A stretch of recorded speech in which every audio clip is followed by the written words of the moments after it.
Olá, bom dia. Vamos lá para a atividade 7, quarto banco de atividades, produção de texto. Releitura da fábula: O Pavão e o Grou. Era uma vez um pavão que só se preocupava com a sua beleza. Bastava fazer sol para ele abrir suas plumas maravilhosas e andar para lá e para cá, se exibindo todo prosa. Um dia, um grou pousou perto dele para caçar sapo. O pavão ia de um lado para outro, soltando seus pios para chamar a atenção do grou. Mas o grou estava ocupado demais caçando sapo. O pavão foi ficando cada vez mais furioso. Ei, grou, olhe para mim. Você já viu a ave mais linda que eu? O grou não deu bola e continuou caçando.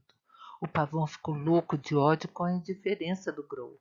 Deve ser chato ser feio como você, hein, grou? Piou. Ter um bico grande demais para essa cabeça miúda, pernas finas e compridas que nem palito, sem falar nessas penas cinzentas feiosas, hein, grou? Nesse exato momento, o grou pegou um sapo, engoliu e alçou o voo, girando em torno do pavão.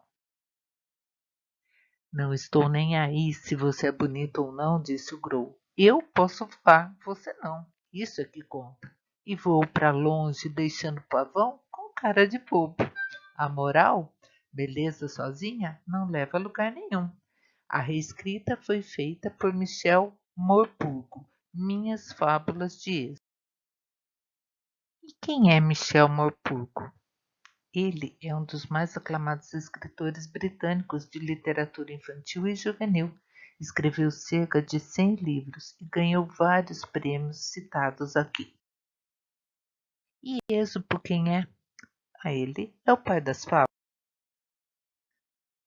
Fabulista grego, nascido pelo ano de 620 a.C., Êxopo teria nascido na Frígia e trabalhava como escravo numa casa. No mundo antigo, os povos viviam em guerra internas e os que perdiam tornavam-se escravos.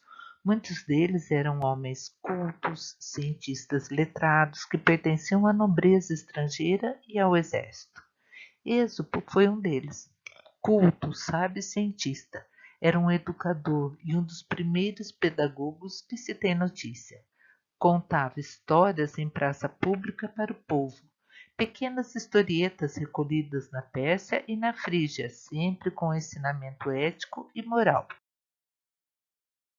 Agora vamos verificar as respostas que vocês colocaram nas questões a seguir, que é para ajudar vocês, orientar vocês na hora da reescrita. Portanto, respostas completas, né? Frases completas nas respostas, início com letra maiúscula, pontuação adequada, né? Vamos lá para a primeira.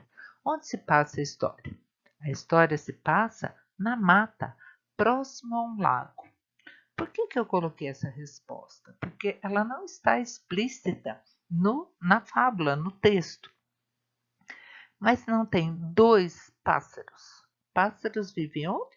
Na mata. E tem um sapo também na fábula, citado na fábula. Aonde vive o sapo? Na lagoa. Então, eu tinha que ter a mata e tinha que ter o lago. Por isso eu coloquei essa resposta, correto? E quem são os personagens? Os personagens são o pavão e o grou. Qual é o conflito, o problema? O pavão ser muito vaidoso, se preocupar demais com a sua beleza, e o grou não se importar com essa beleza. Como é o desenvolvimento da história? O que acontece depois do surgimento do problema?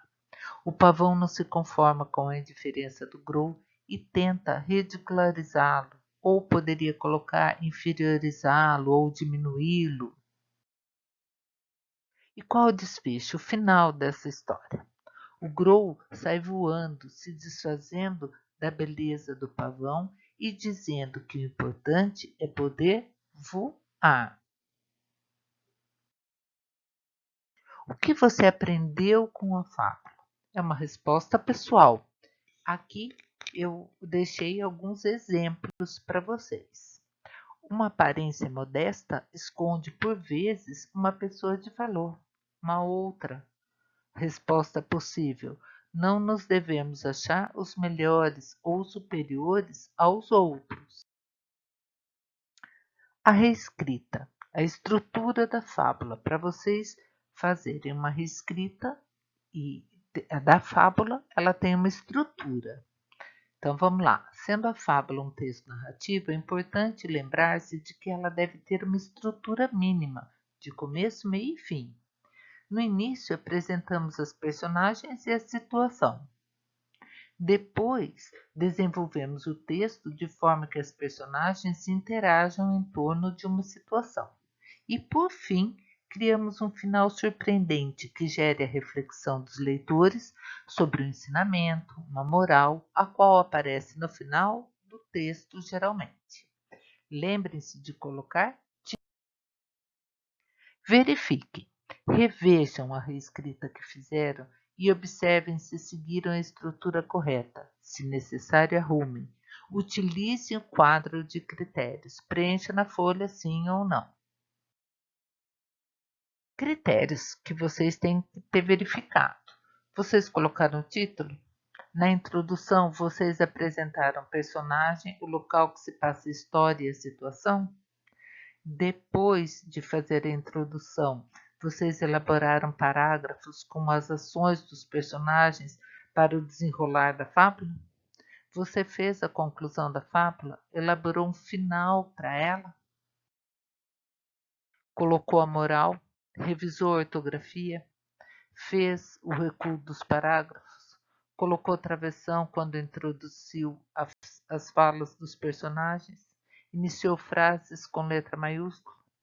Caso não tenha contemplado algum item no quadro ter assinalado não, faça os ajustes, as correções.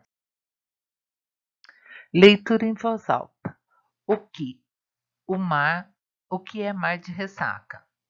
Vocês deveriam ter feito a leitura deste texto para seus familiares e conversado com eles sobre esse fenômeno da natureza.